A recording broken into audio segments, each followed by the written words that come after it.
All right, everybody. It is a Friday. That means it is another episode of our Locked On road trip. This time we are headed to Tampa Bay to talk with our good friend, Mr. Adam Denker of Locked On Lightning. How's his offseason going? And he's going to fill us in on how much they are going to miss the one Ross Colton. New episode of Locked On Avalanche coming at you. You're Locked On Avalanche, your daily podcast on the Colorado Avalanche. Part of the Locked On Podcast Network, your team every day.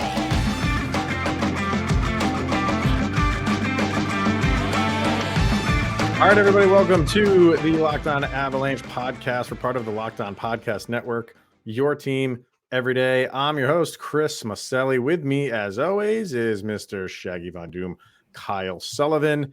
And joining us from the Locked On Lightning podcast, Mr. Adam Denker. Denky, do you want to let the dogs out? Because we haven't been able to do that since we turned over our Thursday slot over on Locked On NHL. Feel free.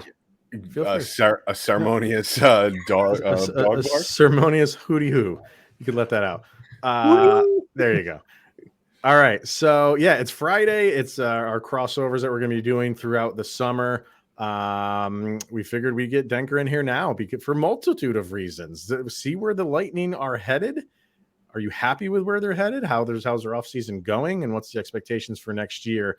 But before we do all that, we have to thank you for making this your first listen of the day. That's always appreciated. Follow our show on our social media outlets, LOPN_Avalanche on Twitter, Locked On Avalanche Instagram, Locked On Avalanche at gmail.com, and of course, YouTube. And Denker, where can they follow you, sir? They can follow the show at L_Lightning on Twitter, Locked_Lightning on Instagram. You can follow me on Twitter at DankyDank, as well as on the new Threads. Yes. So, the Threads is solid. I'm liking the Threads. Yeah, it's pretty cool. It's nice. It's nice. Yeah. It's got some work to do, but it'll get there sooner or later. So, all right. Where we're going to start, obviously, is we're both of these teams got together a couple weeks ago and made a nice little deal. The Ross Colton deal that sent him from Tampa Bay to Colorado. This was basically, they didn't think they were going to sign him, clearly. Right? Like why? Like is it just the Lightning are in such cap hell that there was just no possible way for them to get him under contract, and they were at the crossroads of like, we have to get something? Well, it was kind of weird, Chris, how after the playoffs ended for the Lightning, the state of mind in Tampa was, all right, if Killorn walks, at least we could sort of make out some sort of deal with Colton. And then as we got closer to the draft, I think it started to hit that we're probably not going to re-sign Killorn, and we're definitely not going to be able to trade his rights away in time for the draft. So looking at Colton, he's probably going to want a little bit more, even though he is under team control. This is a guy who is only 2 years away from being a Stanley Cup hero, so he's probably going to definitely factor that into his negotiation. And right now, the Lightning can't even afford to keep the lights on in Amalie. Let's be honest here.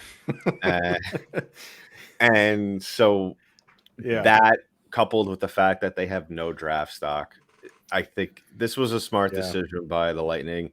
At least capitalize on a player who still very early on in his career, a player who had a little bit of a down year this past year, but has the potential to be a 30-goal scorer. And they found a good trade partner with you guys in Colorado. So I think, right off the bat, I'm going to say Ross is going to be very good for you guys out in Colorado. What's his? Go ahead, Kyle. Go ahead. Yeah, and I was curious because the way you're summarizing the mindset of the Lightning, just removed from the Cup, and we all know what happened last year with Toronto. How does that feel to go through almost like a fire sale? Like you said, they can't even keep the lights on because of the cap. In this position, what kind of optimism do you even have? Like, you're having to package away Ross Colton, and he was scrappy in that series against the Colorado Avalanche. Like, he's one of those that we mentioned, the everydayers that were listening to when we talked about when Ross Colton came in. He was one of those, once those top lines went off the ice, Colton's very noticeable. Do you not see Tampa Bay building around a Ross Colton? And what does that mean for you guys going forward if you can't retain him and you're waiting on guys to like walk out the door just to put a team together?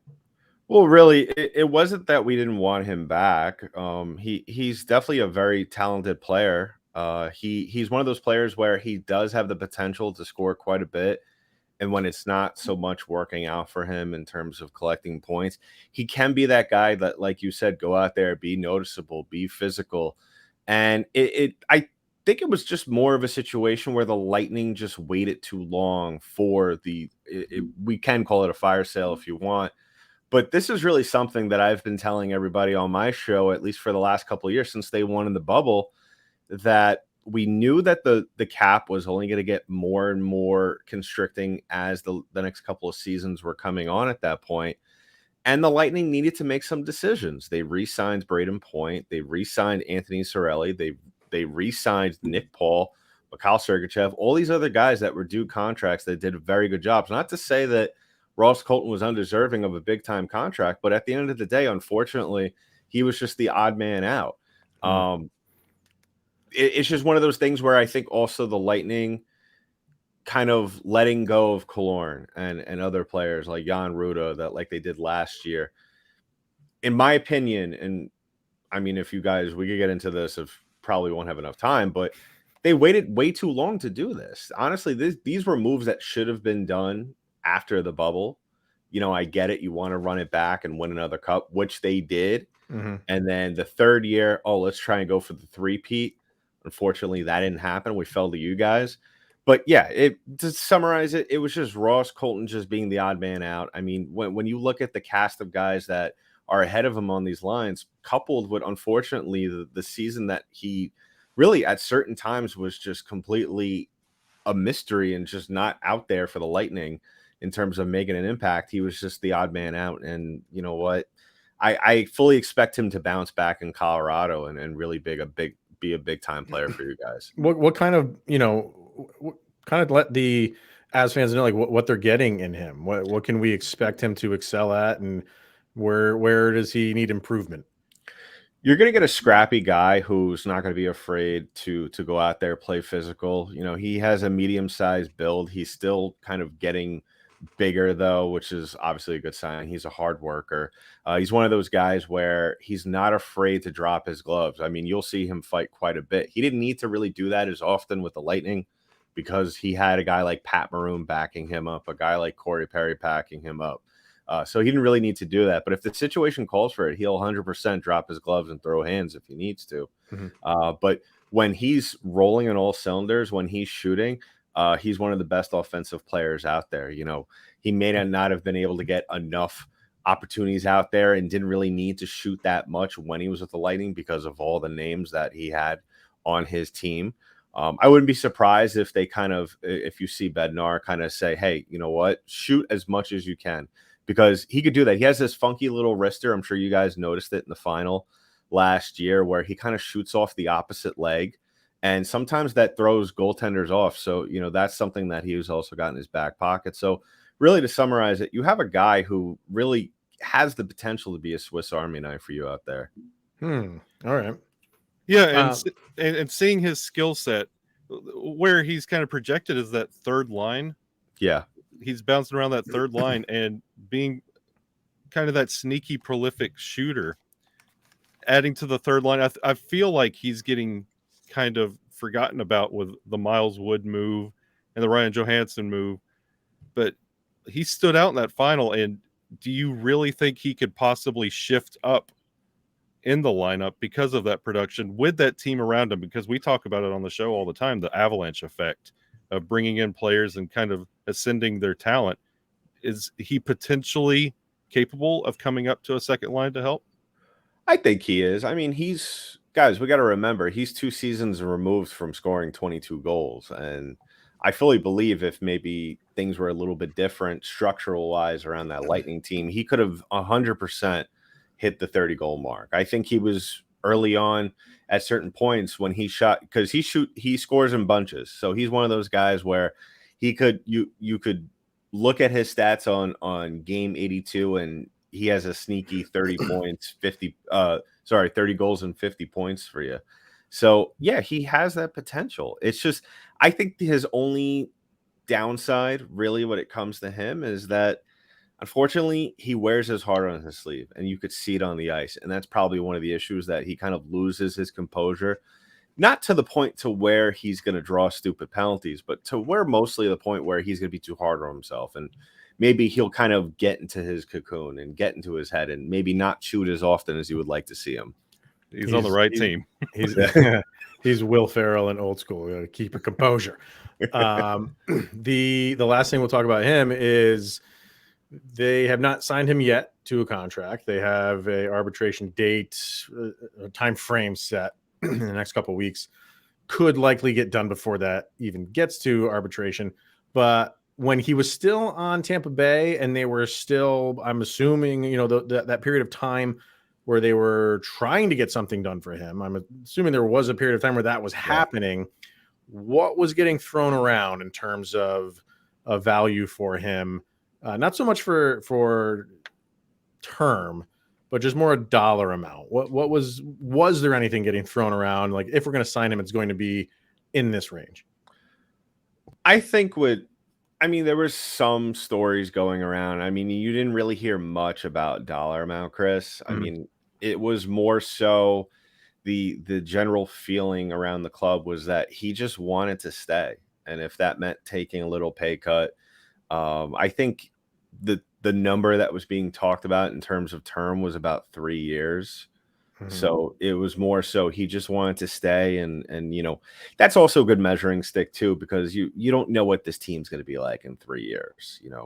Stamkos is up next year, Kucherov the year after. Obviously, at least one of those guys is going to stay in Tampa. I'm sure we could all guess which one more likely, but I think that he just wanted to stay here, and also because the organization viewed him as a future leader. I even had multiple conversations on my podcast, and I actually had the pleasure of talking to him right after they won on the repeat, and he loved being in Tampa. This is a guy from Jersey who played college hockey in Vermont, so it's a whole different environment than really what you're used to, and he really fell snug into that system, and the guys loved him. Everybody loved him.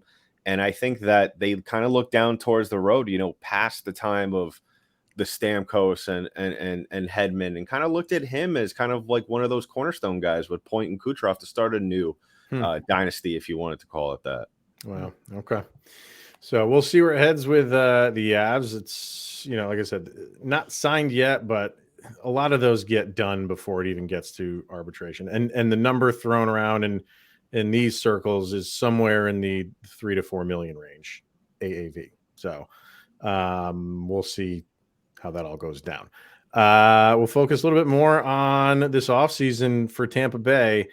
It's been an interesting one for them. Is this, you always hear that window. Is the window closing for the Tampa Bay Lightning? We'll talk about that next. But first, we're going to talk about AG1.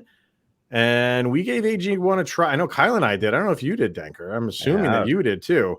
I am older than both of you guys, and I am ashamed to admit that. But I had to give AG1 a try, and I use it in the morning.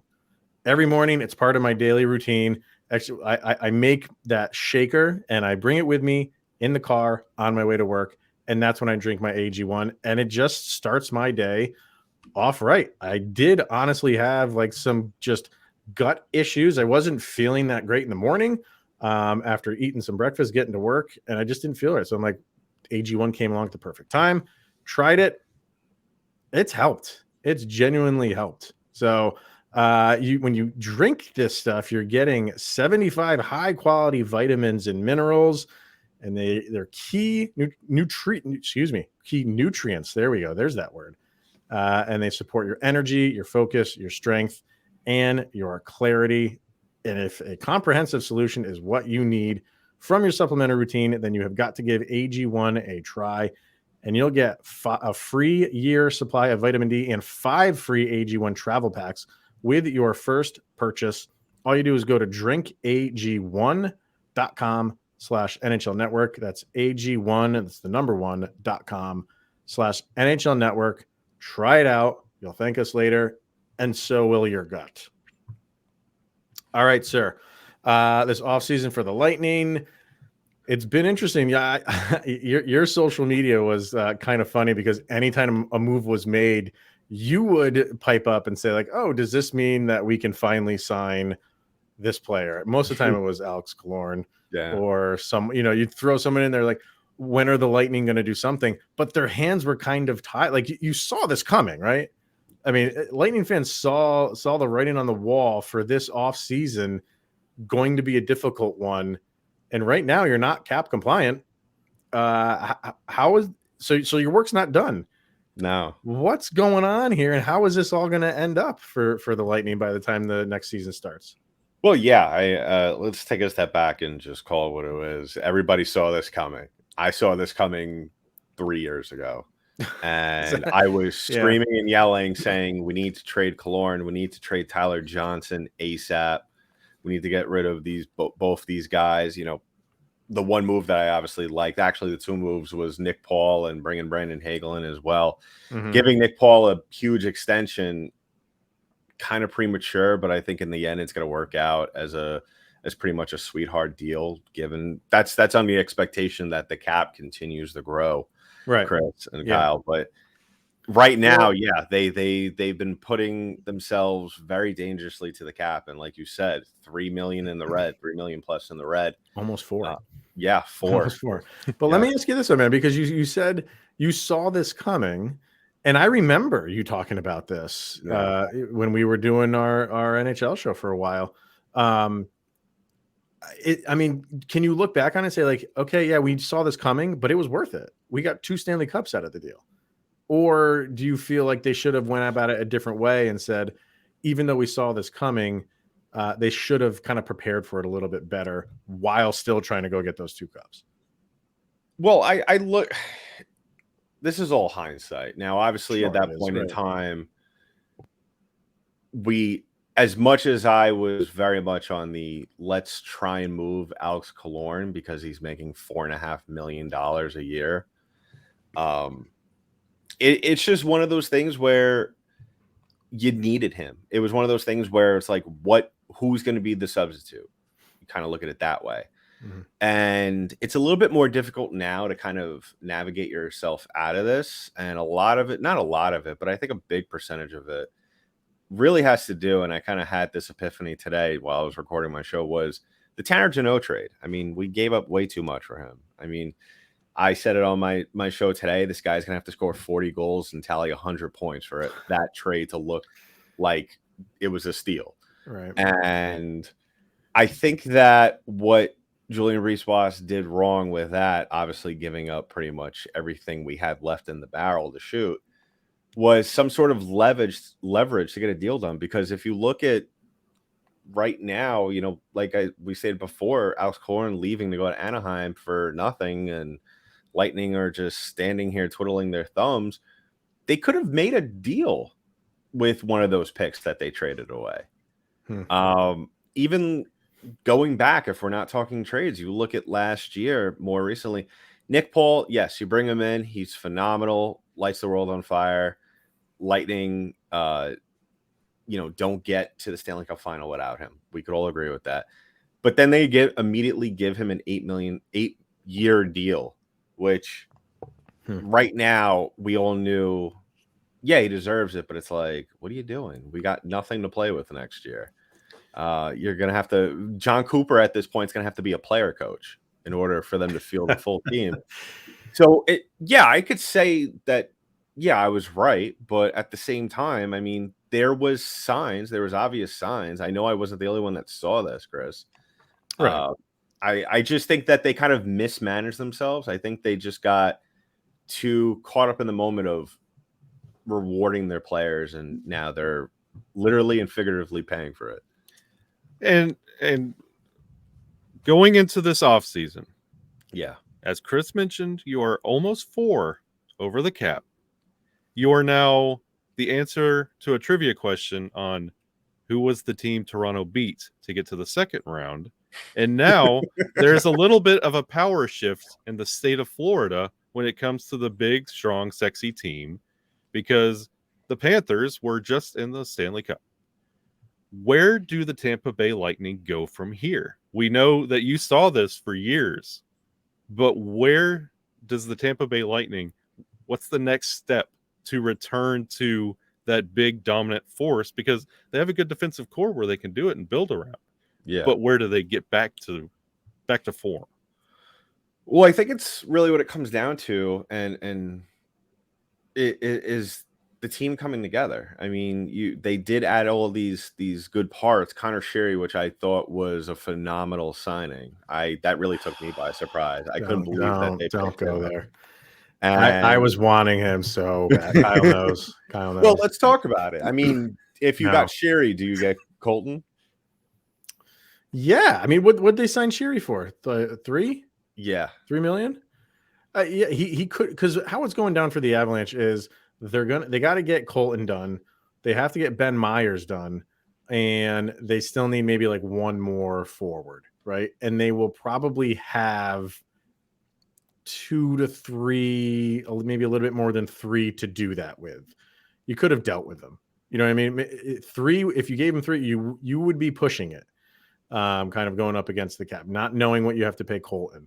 It was doable in my eyes. It was definitely doable.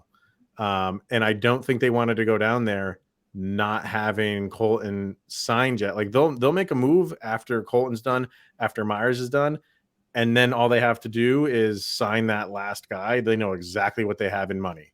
And I don't think they wanted to do the opposite. So they didn't go after someone like Sherry, who I think would have been perfect on this team. Perfect.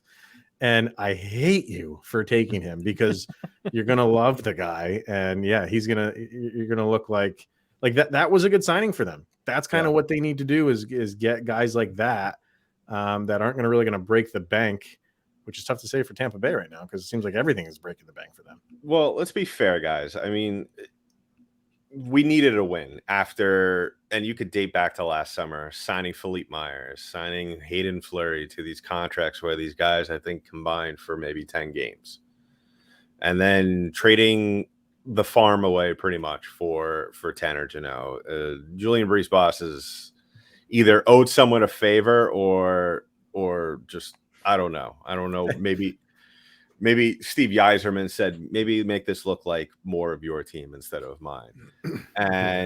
But yeah, it was a no-brainer. It was probably the first time in a while.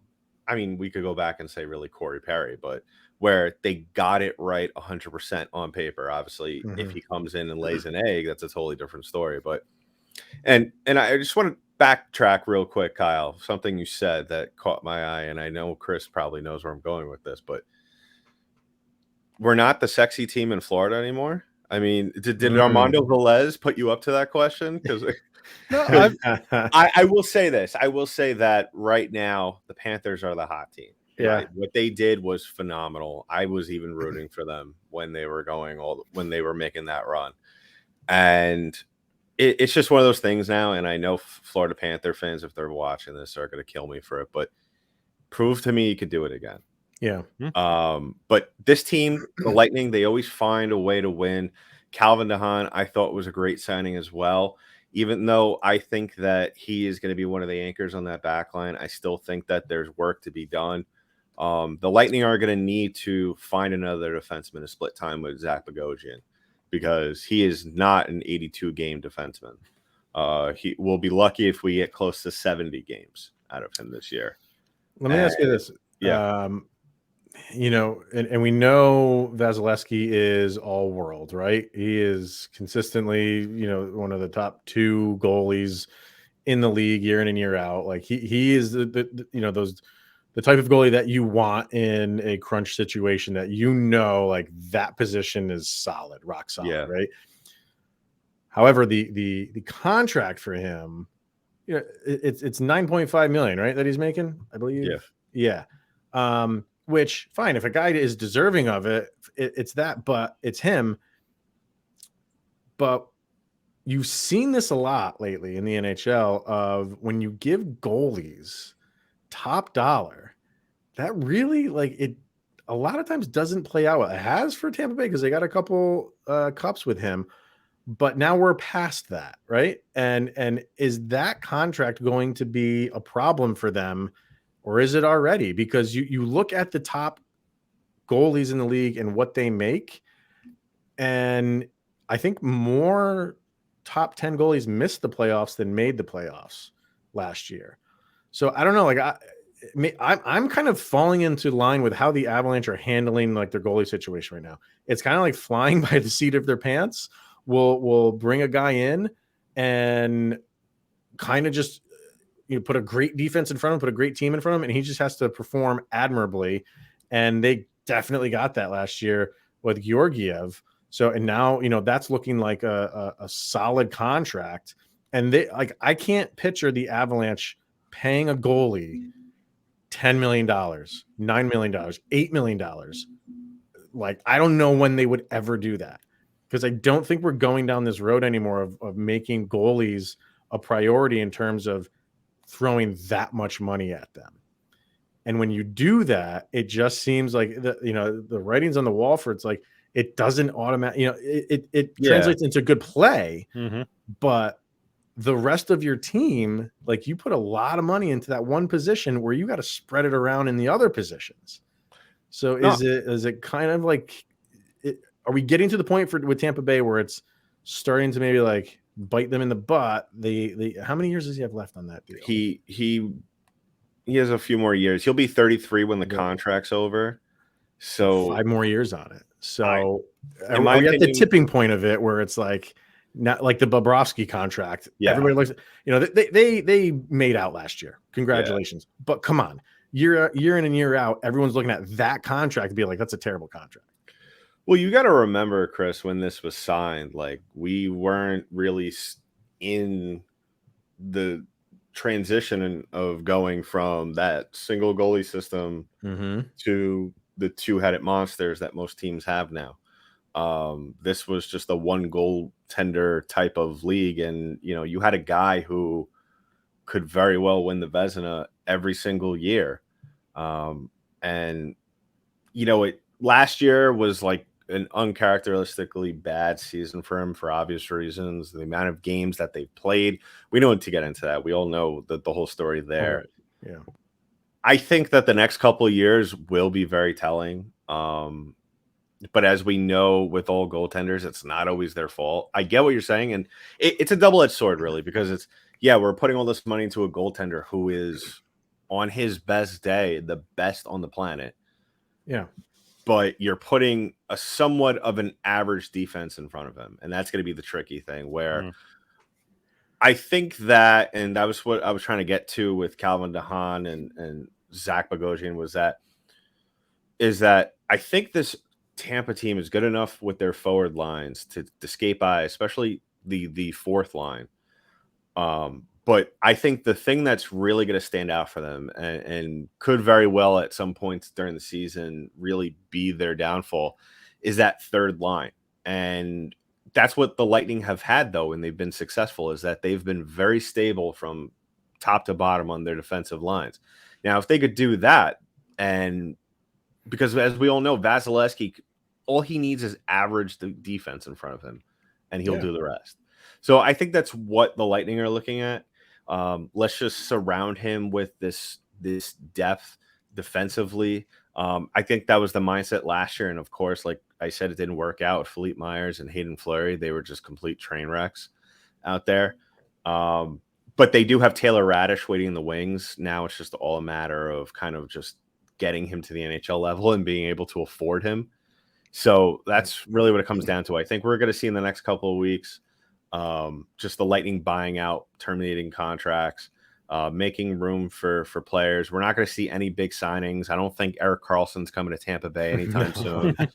But I think that we are going to see a lot more changes, and you're going to see a way better Vasilevsky this year. And that $9 million is, I think, as we get further on in the season, I think we're going to see that $9 million as almost as a steal.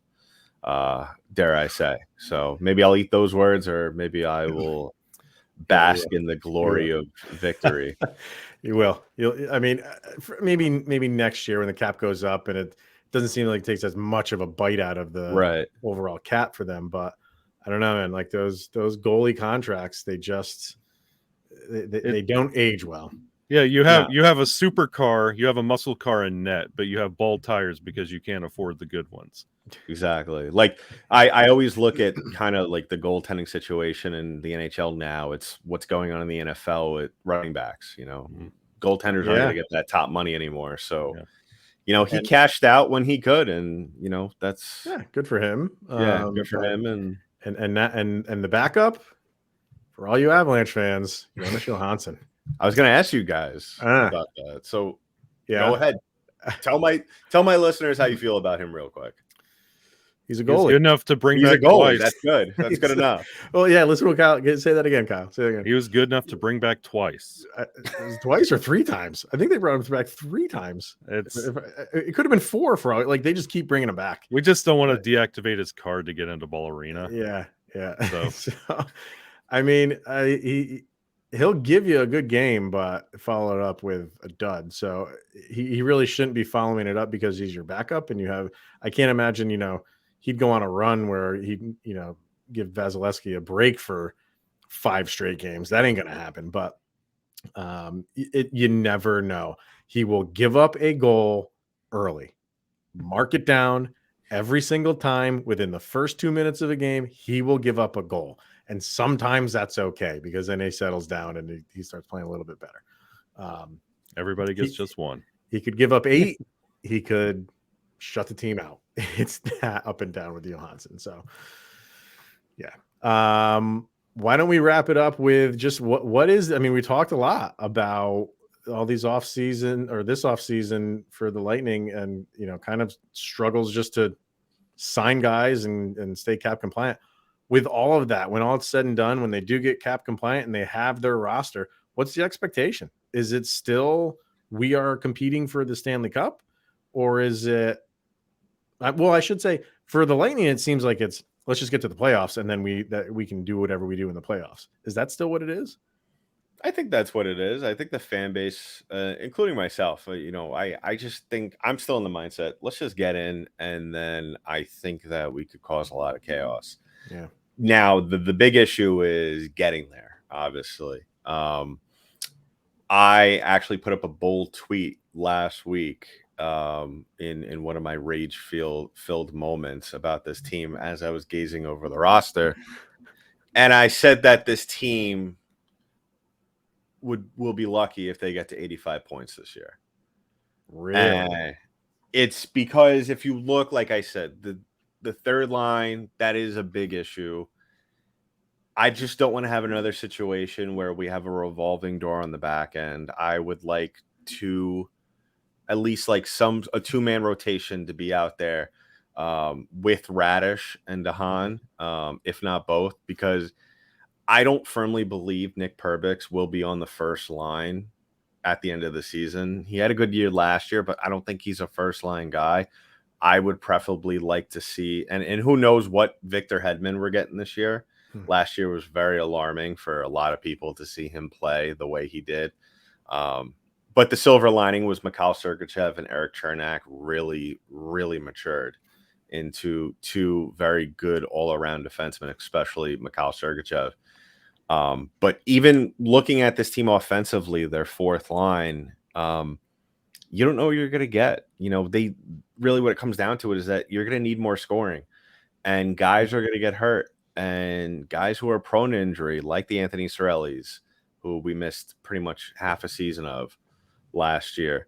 That was very concerning, missing one guy like that, and a guy who can get injured. Braden Point, another one. There's a lot of guys on this team that do get injured. Steven Stamkos kind of looked old at the end of last year. And you look at who's waiting on the wings for this Tampa Bay Lightning team, especially now that Ross Colton's gone, Alex Killorn's gone. Who's going to help save you when one of your big guns goes down for possibly 4 to 6 weeks, or knock on wood, the entire season? LITR. Yeah. So It's stash them yeah. away for the I playoffs. mean, And you look at the rest of the Atlantic Division, everybody got better. The Red Wings Yeah. are scary now. yeah. And Sabres, all they need is consistent goaltending. Chris, you and I talked about Mhm. this every week on the rankings. All they needed was goaltending. Yeah. The Boston Bruins, they don't have Taylor Hall anymore, but that doesn't mean they're still not as scary. And then, of course, like we previously mentioned, the Panthers. I fully expect them to come out of the gates running. So it's a scary division. And everybody got better. The Lightning got slightly better. They got very young, which is good, but they only got slightly better. And that's the thing that concerns me most. Well, they're definitely in a position they haven't been in a while. So it's going to be an interesting season for them for sure. But they've been through it before. So if a team can power through something,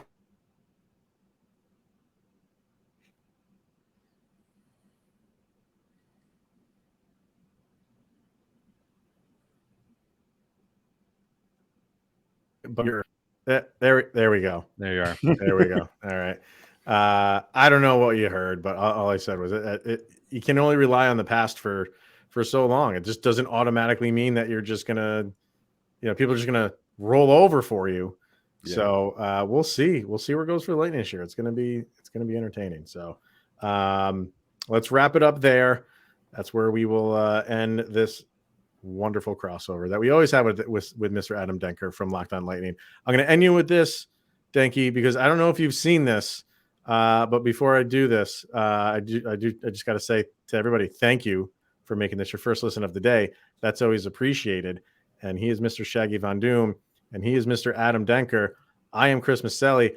And Denky, I don't know if you've seen this. This is what the ring looks like that was given to the Avalanche for the you're not looking, Adam. You need to look. I'm looking straight at the camera. Look, right there.